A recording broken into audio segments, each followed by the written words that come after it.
Okay, thanks to the organizers for inviting me. Thanks also for CIRM for hosting this workshop. I've enjoyed it so far. I look forward to seeing it for the rest of the week. And it's nice. This is probably not the circle of people that I see at conferences that I generally attend, but I know many of you by name, so it's nice to finally put faces to names. And I look forward to talking to many of you throughout the week. Okay, so the title of this session, I guess, is Information Theoretic Geometry of Metric Measure Spaces. I'm not going to quite address this in the talk, but instead I want to talk about information theory, information theoretic perspective on Brascamp Lieb.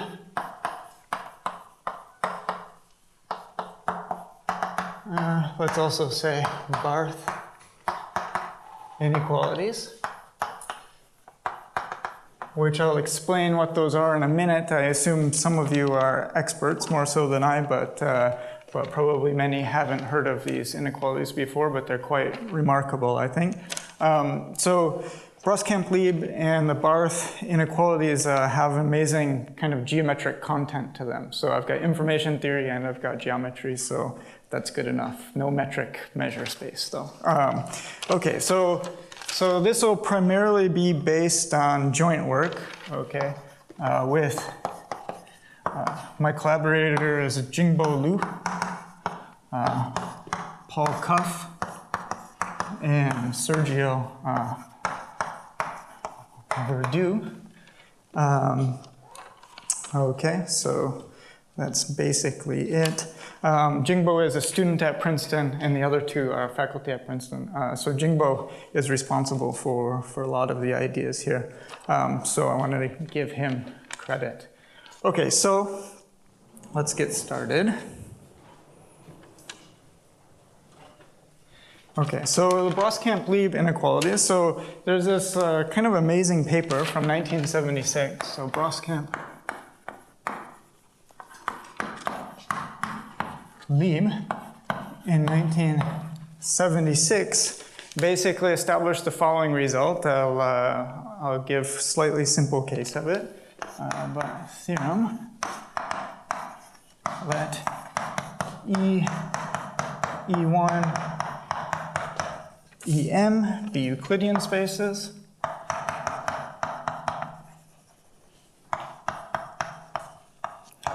Okay. BI takes E to EI linear maps. Okay, so you can just think of the E's as Rn or Rd, and then these linear maps just as matrices if you want. Then for positive constants, C1, Cm, and D, okay, there's a family of inequalities here.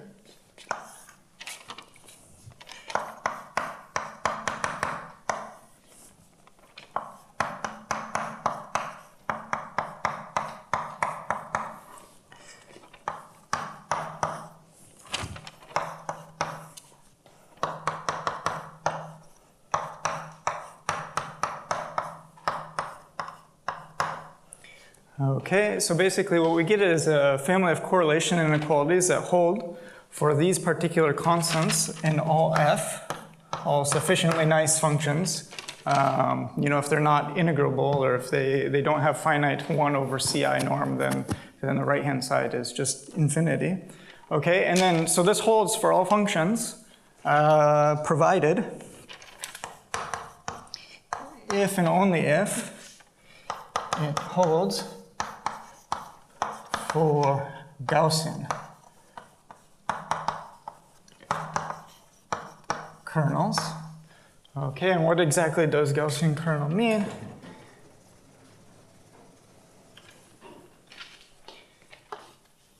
Kernels.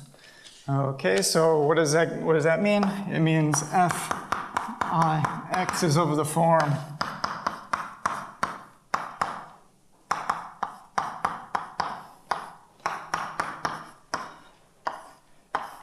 like this, where A is positive semi-definite matrix. Okay, or we can say AI. So what the Brascamp Lieb inequalities tell us is it says that we get this interesting looking correlation inequality, because here I can think of this as taking an expectation. I'm a kind of more from the probability side, so I view this as expectation of product of functions, okay? Upper bounded by product of expectations or product of norms. So this is similar in spirit to like Holder's inequality or Cauchy-Schwarz or whatever. And the amazing part about Brascamp and Lieb's result is they say, if I want to know how to find the sharpest constant here for given constant Ci, then what I can do is do a computation, optimize over Gaussian kernels, and it gives me explicit constants. And in fact, that's where their motivation came from. Okay, was trying to look at Sharp-Young's inequality. So in particular, so their motivation is told automatic or electronic devices only for this board. Okay, so their motivation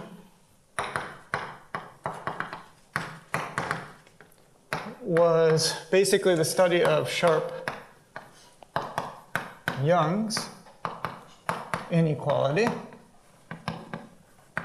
And to see how that falls out as a special case, you just have to choose the linear maps correctly. So take B1,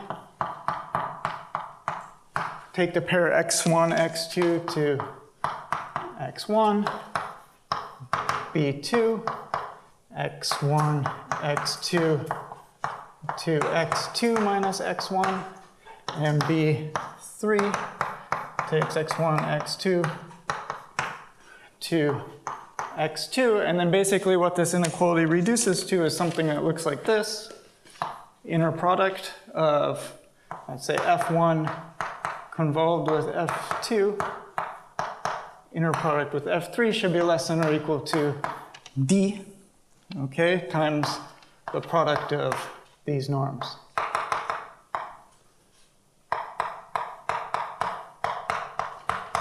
And so if you choose the constants appropriately, how they tell you in Young's inequality, 1 over p plus 1 over q equals 1 over r plus 1, okay, then what you'll see is that this is the same as basically Young's inequality here. You can optimize over the f3. And so computing the constant d will give you the sharp constant in Young's inequality, which we know is saturated by Gaussian. So this Brascamp and Lieb inequality is, I just think, amazing because it takes Sharp-Young's inequality and says, here's a whole family of inequalities with basically the same family of extremizers, and here's how to compute sharp constants for all of them. And so why do you care about Brascamp Lieb inequalities? Well, I mean, if you're someone who works in analysis, you can see that it, you know, Young's inequality is a special case. Of course, Holder's inequality is also a special case. So many inequalities that we're familiar with, geometric inequalities like Loomis-Whitney, for instance, is also a special case. But Brascamp Lieb inequalities are also gaining traction in other areas, computer science in particular. It seems like people are getting more and more interested in hypercontractivity, which also falls as a special case of this. So what this does is it gives you a big hammer, essentially, that says if you're looking to establish some type of correlation inequality of this form, okay, then all you need to do is optimize over Gaussian kernels to find the sharpest possible inequality. Okay, so this is Brascamp and Lieb.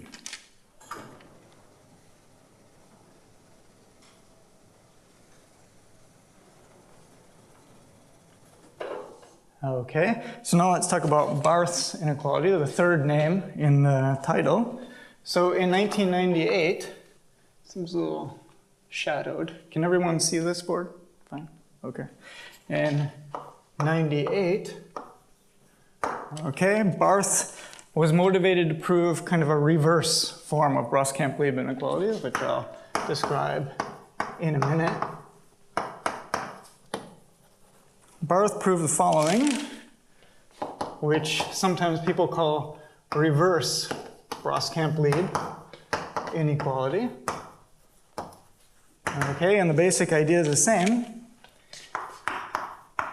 Theorem, okay, for f positive constant and notation as above. Basically what he said is this inequality, integral supremum, this is part of it that makes my head hurt, okay, yi such that sum ci.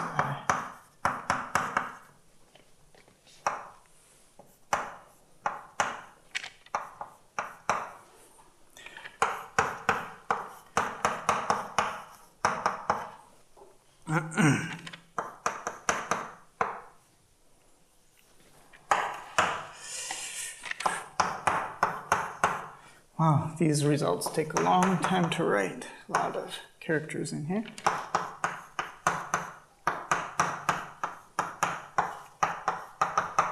Okay, so what Barthe proved was that basically you can reverse this inequality. So the right-hand side remains the same, but on the left-hand side, which I'll explain in a minute, we have some other funny-looking function here.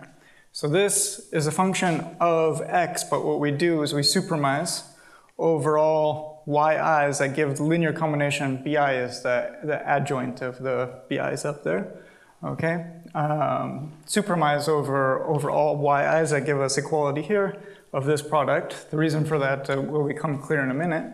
So Barthe proved that this holds only if, okay, holds for fi's Gaussian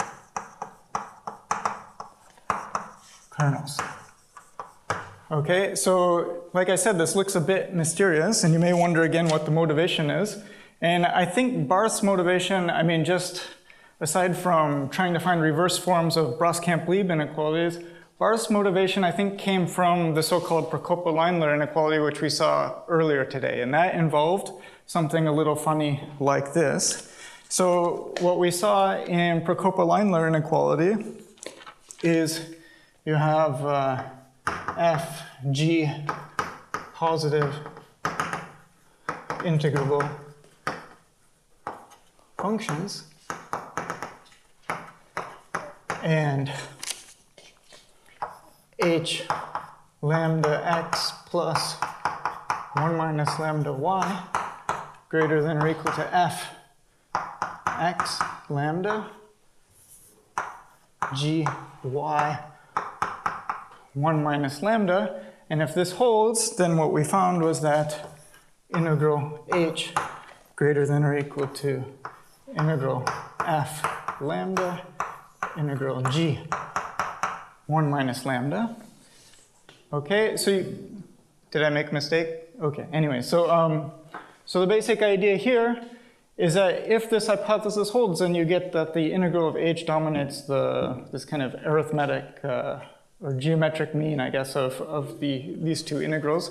But the point is I could choose the best h here by taking h to be the essential supremum over all x and y that give me this kind of constant value inside the linear combination, right? And so that's exactly the role that this function plays here. In particular,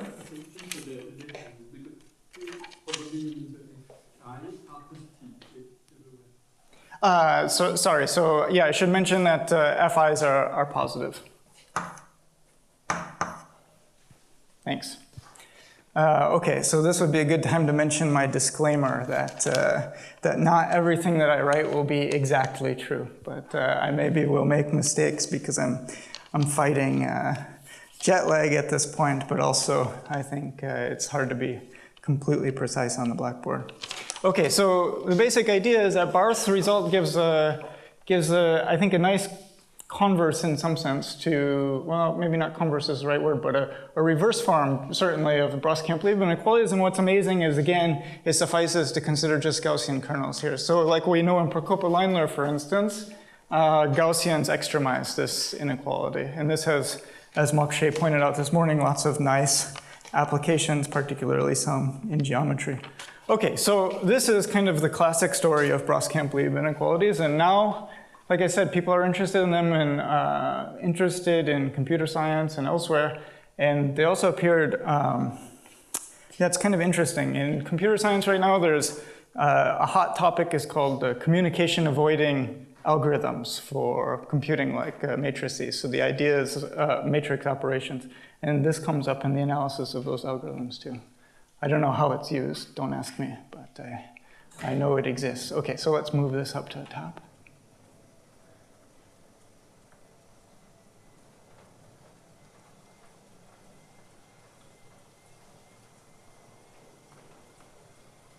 I've never used a blackboard quite like this before.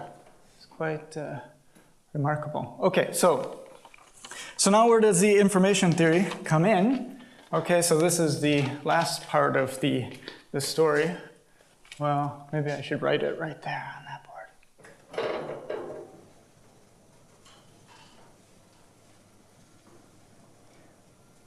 Okay, so in 2009 is I would say where the information quantities enter. So what we saw earlier in Mokshay's talk and others is that entropy seems to play a natural role, popping up and characterizing certain functional behavior. And maybe it's not so clear why entropy is the right thing to look at, concavity of entropy or convexity of entropy along these interpolants. Why is that the right thing to look at to define curvature of a space, for instance? But I think that this, at least in a moral way, is kind of made precise through a result of Carlin and Cordero Raskin. Okay, and this was in 2009. So they made it's actually quite a simple proof, but it's a very nice observation, I think. So Brascamp and Lieb tell us if I'm looking at inequalities like this, the way to compute the best constants is by just optimizing over Gaussian kernels. That's the punchline there. But Carlin and Cordero Raskin gave a different kind of interpretation. What they said is the following are equivalent. Basically, this inequality, product I equal 1 to m, fi. Exactly what I had over there.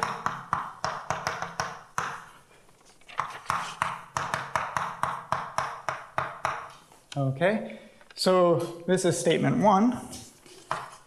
And statement 2, its equivalent statement, okay, is stated in terms of entropies. So, namely, minus h, okay, mu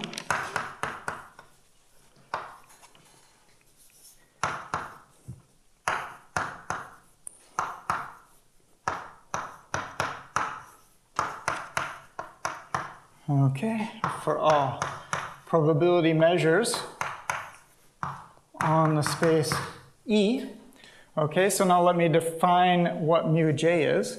So mu is a probability measure on the space E, and mu j, okay, is defined as the push forward of mu by this linear map Bj. So in other words, okay, if x is a random variable with law mu, okay, then the random variable Bj x has law mu j. And so the title of their paper was Brascamp Lieb and subadditivity of entropy. So the idea here is that this is essentially a subadditivity of entropy property. Oh, I guess I should define entropy for those who aren't familiar.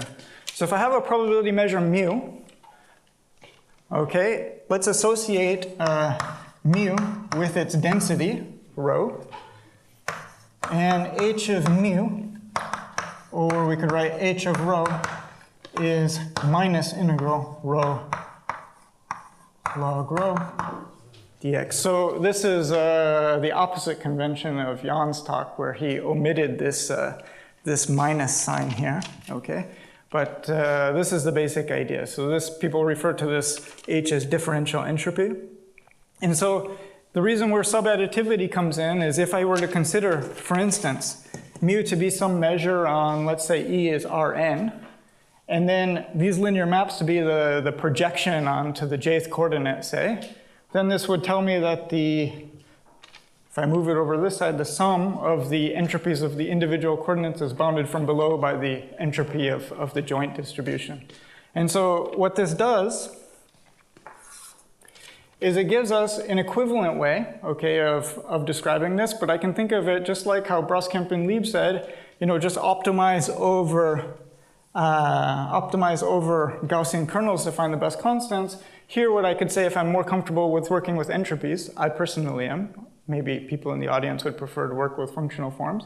But what this says is that if I can somehow characterize the best constants in this entropic inequality here, then it gives me the best constants in this functional version. Okay, so I thought that was a beautiful result. And just as an example of how you might apply this, let's see how to prove Holder's inequality, for instance. Okay, so everyone knows Holder's inequality. Fg less than or equal to Fp gq, 1 over p plus 1 over q equals 1. Okay, so Holder's inequality in this form, right, it's not too difficult to prove. The best constant d is 1 there, we see. But if we wanted to prove it in the entropy version, okay, we would just consider mu to be a measure on Rn. Okay, and then the linear maps just to be an identity map, so mu j equals mu for each one, and then what I would just end up with is the equivalent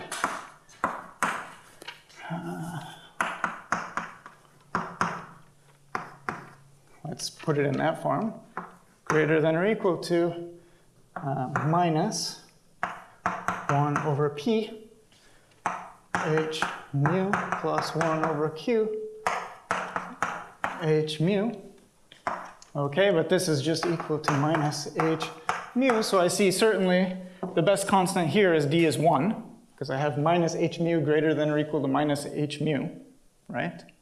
And so that tells me that the best constant in Holder's inequality is also 1. Holder's inequality holding for all functions. So in the entropy version, it's immediate to see that the best constant is 1, and Holder's inequality, okay, it's just an elementary exercise, but this should maybe convince you that at least in some cases, it may be easier to look at the entropic version. So I think perhaps more than anything, the entropic version provides a nice gateway to generalizing Brascamp Lieb inequalities in a particular way. Because the thing is here, we're looking primarily at linear spaces. You could also look at Euclidean space equipped with Lebesgue measure, but you could also equip them with Gaussian measure. But this fact that these inequalities are extremized by Gaussian kernels is very special. If I were to consider other types of measures here, okay, then this extremizing property of Gaussian kernels would no longer hold in general, right? But the potential of this is that I could consider other reference measures, okay, or more general spaces even, and get an equivalent formulation in terms of entropies, which have a very nice, or which have no problem to generalizing to arbitrary reference measures.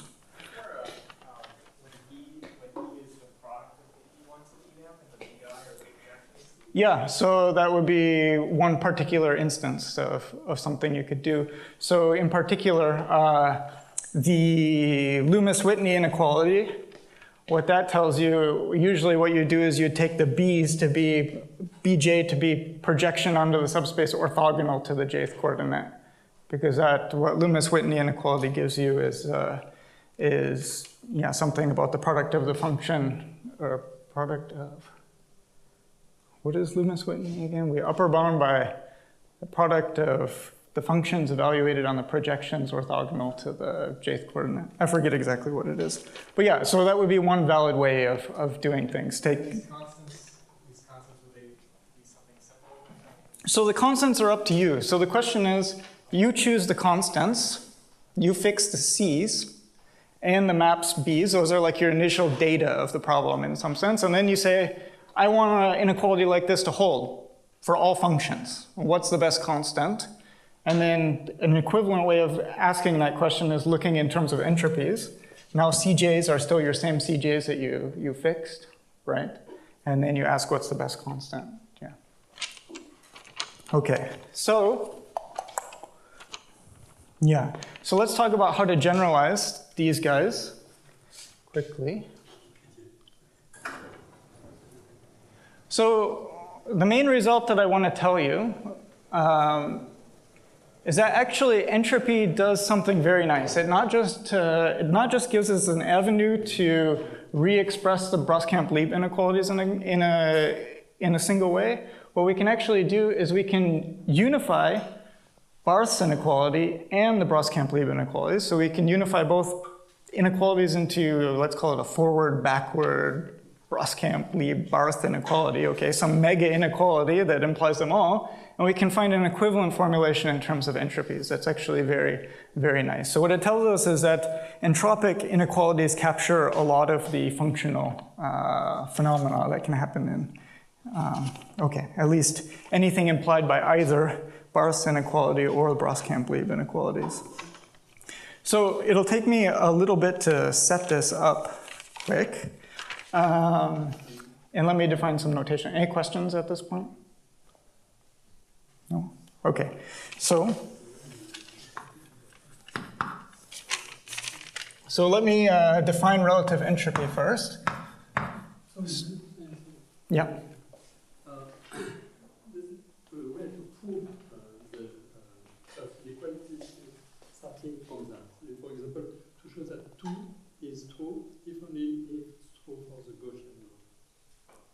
Show that, oh, yeah, okay. That's a great question. In fact, you're basically asking, can we prove the result of Brascamp Lieb, saying that Gaussians are extremizers, using the entropic formulation? And the answer is yes. And actually, the entropic formulation gives us a very convenient way of doing that. So Brascamp and Lieb's original inequality is proved using a rearrangement idea. Okay, so what they do is they lift to a product space, essentially, and then they apply a rotation of the coordinates of the functions. And then Gaussian kernels are the only thing that are spherically symmetric under kind of rotations of the coordinates. That's the basic idea there. And so you can actually translate that idea into entropies. And let me give you the basic idea quick, okay? So let's just take a very simple model problem, okay? Let's say that what I want to do, okay, is I want to maximize entropy of a random variable x over all distributions px. Okay, this is it. And so let's say that I give you a distribution, okay, px subject to, let's say, variance less than or equal to 1. So let's say that I give you a candidate for this, some optimizer here, or let's say that I give you px star, okay, that achieves the optimum here. So the optimal value 2 hx star is equal to h x star 1, x star 2, where x1 star, x2 star are IID according to p star x. Okay, this is just property of entropy. Now what I can do is entropy is invariant to unitary transformations. Okay, so what I can do is I can just rotate the space essentially. This is equal to h of x1 star plus x2 star over root 2, x1 star minus x2 star over root 2. Okay, and now what I'm going to use is I'm going to use the properties of entropy, namely that I can, people call it chain rule for entropy. I don't know if you're familiar, but some people are, I guess. So I can write this as x1 star plus x2 star over root 2 plus h of x1 star minus x2 star over root 2. And actually, what I can get is inequality here because I dropped conditioning in one of them. But, okay, when I do this rotation, I preserve the variance. of these random variables. So these still satisfy this constraint here. And I assumed that I started out with the largest value here, right? So I must have equality for both of these. So now the idea is that I could maybe apply central limit theorem or something if you wanted to think about keeping on applying this doubling operation, and I can conclude that Gaussians are optimal in this case. So the basic idea is similar here, that you can apply this same doubling idea, which is really the same idea that, that Brascamp and Lieb applied in their original proof. But in the entropy formulation, at least for me, it can be much simpler. By applying these chain rules, you end up with some error terms that are mutual informations, and you use non-negativity to conclude that they must be zero. And so we actually have a proof of Gaussian optimality from the entropic version. Okay, so I was going to define relative entropy quick. Great question. Any other questions? Okay, so for a probability measure, so I'll use capital P's as probability measure.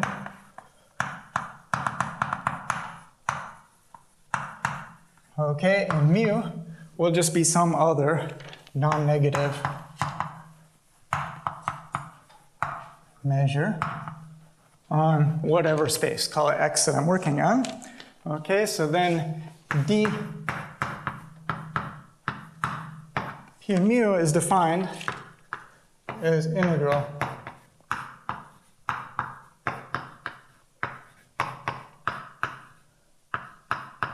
okay. And so usually mu is taken to be another probability measure Q, but it doesn't need to be. We can just leave it like this. This won't necessarily give us non-negativity of divergence here, but this is one way of defining relative entropy. So now that I've established that notation, let me tell you one more thing.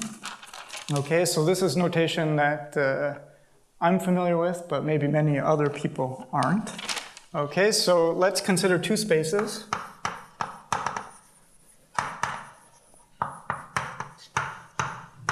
X and let's say Z. Okay. A random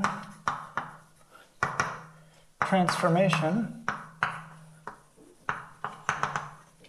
okay, is basically from X to Z is just a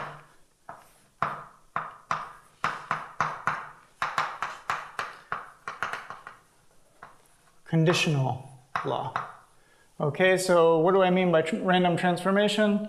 It's just a conditional law, so what I can do is if I have a probability distribution X on the, or Px on the space X, what I can imagine doing is now generating a new distribution Pz on the space Z by running it through this random transformation. What does this mean? It means I look at the joint distribution induced by the marginal law X and the conditional law Qz given X, and I look at the Z marginal, that's Pz.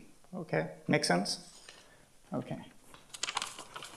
Okay, good. So now let me do the following. I wish I had another big board. Okay, I'll use both of these boards over here. Okay.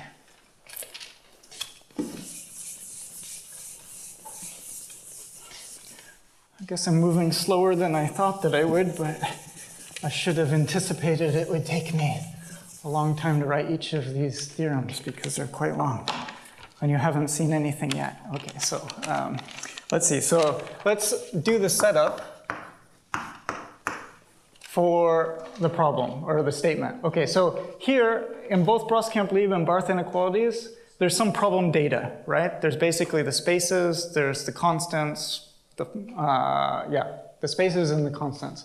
So let's set up the problem data. So we're going to assume a few things. One, ML positive integers. Okay, D positive constant. And I'll work only on X compact space. And then compact space should have a little asterisk there because we can relax the assumption at the expense of being more explicit about other things. So in general, just think about sufficiently nice spaces. Okay, so that's assumption 1. Okay, so the rest of the problem data is the following. For each I equals 1 up to L and constants bi's, okay, vi is a finite non-negative measure.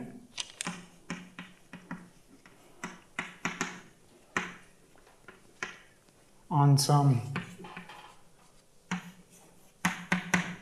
space Zi, okay, Zi is like a Polish space, I guess, and Q Zi given X, okay, is random transformation. This is all the problem data that I'm given, basically. Okay, so I've got a space X, I've got a space Zi, and then I have random transformations between these two spaces. Okay. 3. For each j equals 1 up to little m, Cj in 0 infinity is a positive constants, okay? And mu j, finite, again, non-negative measure on spaces yj, okay? And qyj given x are random transformations. So much stuff to write. Okay, so those things are just the problem data. So this is basically, I'm going to ask, I'm given these spaces, these constants, these reference measures, for what class of functions, or what's the best constant for which class of inequalities will hold. So the last thing that I need is kind of a technical assumption that you can basically ignore. Any pzi such that, okay, so this is a probability measure for Zi living on space calligraphic Zi, such that d pzi mu I is finite, okay, I equals 1 up to L, okay, exists px, okay, consistent with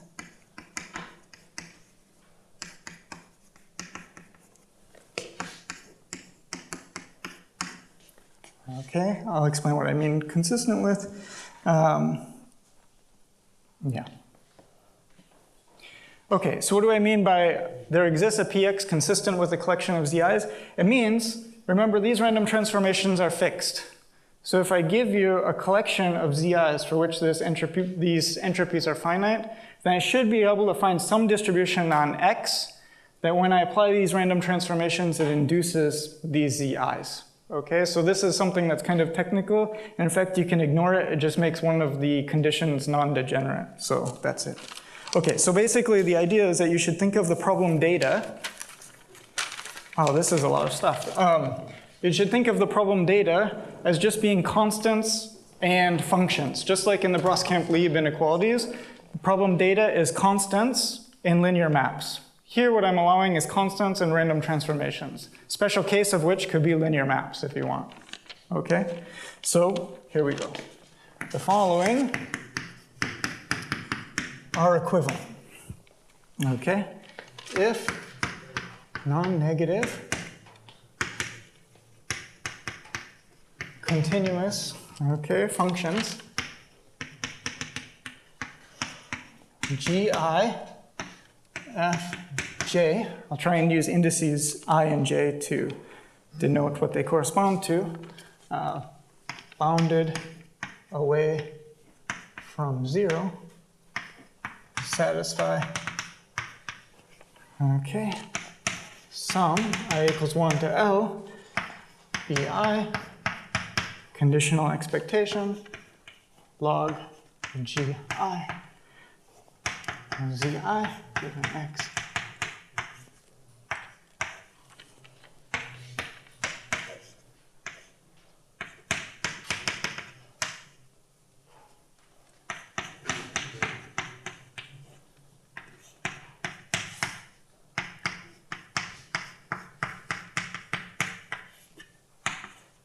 Okay, so if this, then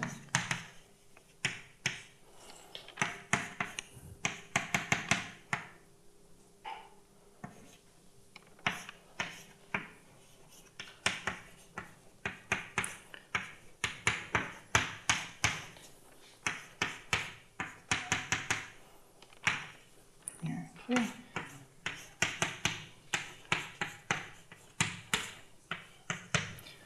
Okay, so part one is I'm looking at trying to understand what are the constants, the best constant d, in which this type of correlation inequality holds. So on the left, I have integral of norms of gi's. Norms are with respect to reference measure nu i's. And on the right, I have norms of the fj's, okay, with respect to reference measure mu j's, and these are like cj norms, essentially. Okay, so this is the first part. This is completely equivalent to the following. For any, okay, pzi, such that d pzi mu I less than infinity, I equals 1 up to L, okay, sum bi d pzi mu I, okay, plus log d greater than or equal to infimum over px, okay, sum cj d pyj mu j, okay, and infimum is over all px, okay, such that it induces the correct distributions on the zi's after I go through the random transformation qzi given x, and these yj's are the induced distribution by the px's. So the difference here versus that result is that now I have to look over all couplings. So it's just like in optimal transport or something where there's some sort of optimizing over couplings happening. The same thing is happening here. Let me be explicit about this infimum. Where infimum over px such that px qzi given x pzi. Okay. So the basic idea here is, again, we get some family of inequalities, okay, functional inequalities that's completely equivalent to some entropic inequalities. And this actually captures both Barthe's inequality and Brascamp Lieb's inequality. And in fact, if we consider the nu i's and the mu j's to be either Gaussian or Lebesgue measure, okay, like is what's happening in Brascamp and Lieb's and Barthe's original inequalities, then we can actually demonstrate directly that in this case we'll have Gaussian extremizers. And so what it proves is that for this now general functional inequality that both encapsulates both Brascamp Lieb and Barthe's inequality, that you even still maintain this property of Gaussian extremizers there. So I think I'm just about out of time, but let me just mention a few things. A few sanity checks, because that's more to take in than maybe I anticipated. So let's just see as a few examples how we can recover Barthe's inequality and Brascamp Lieb's inequality from this. So to recover Brascamp Lieb, okay, take L equals 1, Z1 equals X, okay, Q Zj given X is, well, this should just be, is just identity. And Qyj given X equal deterministic linear maps. Okay, and so if I do all this, okay, mu i's, lambda j's, Lebesgue measure, Okay, so if I do all this and simplify, then what is the top going to say? The top is going to say 1 if gx is less than or equal to product fj bj x cj. Okay. And then integral g dx less than d product integral fj dx cj. Okay, but of course g here I could just choose the one to be the largest one, so it's basically I can just move that down to that side. And then the second part, the relative entropies, will just simplify to exactly what I had up there. Minus hpx plus log d greater than or equal to minus sum cj hp bjx.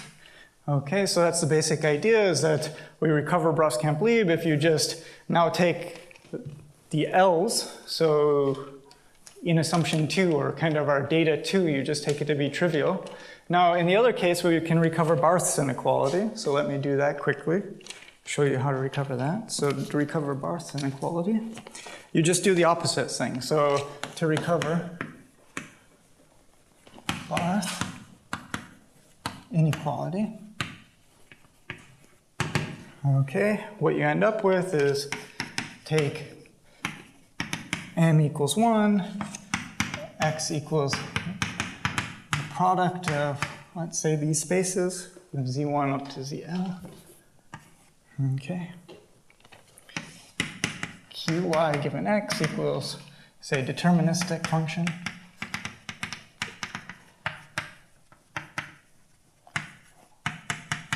Okay. And all the measures, again, Lebesgue. And then what we'll see is that that first condition will just simplify to if product gi bix, I equals 1 to L, less than or equal to f phi x for all x. Okay. Then product I equals 1 to L, integral gi bi dxi should be less than or equal to d integral f phi x dx, but it's actually pretty easy to see, okay, in order for this to hold, the f should be taken to, or the best f should be taken to the function, to be that funny looking function in Barthe's inequality there, kind of the supremum over all things that give me the right argument inside there. And so the entropic formulation of Barthe's inequality, which hasn't been previously established, okay, would be for all pxi sum bi d pxi with respect to the Lebesgue measure plus log d is greater than or equal to themum over px d.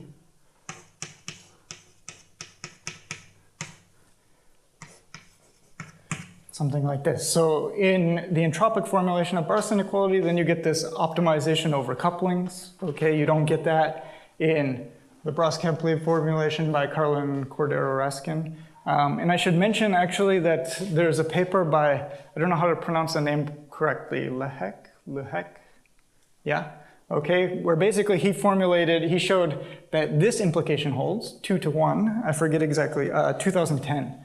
He showed 2 to 1, but actually the non-trivial direction is showing that you have the other direction as well.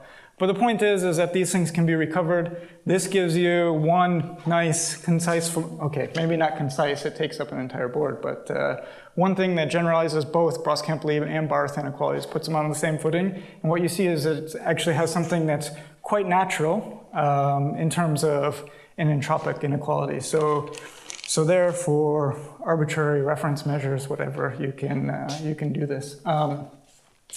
Random transformations doesn't have to be linear transformations. With that, I think I'm pretty much out of time. So let me just mention one thing about the proof.